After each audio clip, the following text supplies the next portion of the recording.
If you want to create a no sound icon in Figma quickly and cleanly, this tutorial is for you. In the next few minutes, I'll show you the easiest way to find the right icon and place it directly into your design using a free plugin.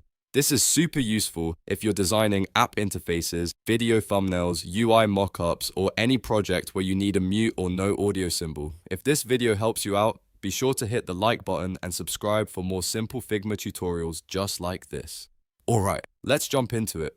First, open your Figma design file and make sure you're inside the canvas where you want the icon to appear. Once you're in the design, look down to the bottom toolbar and click the Actions icon. This is where Figma keeps a lot of extra tools and shortcuts, including plugins and widgets that can save you a lot of time. After clicking Actions, choose Plugins and Widgets from the menu. This will open the plugin browser where you can search for tools that add icons, shapes, and other useful elements to your file. In the search bar, type Iconify and run it.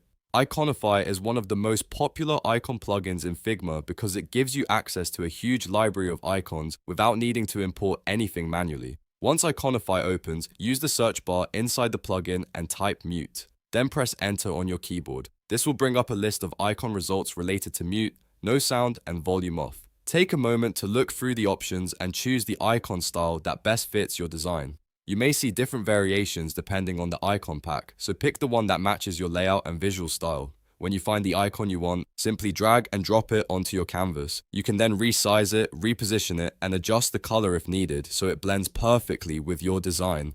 And that's it. You've created a no sound icon in Figma using Iconify in just a few simple steps. This workflow is fast, beginner-friendly, and perfect when you need icons on demand without wasting time searching the web. If this tutorial helped, please give it a like, subscribe for more Figma tips, and I'll see you in the next video.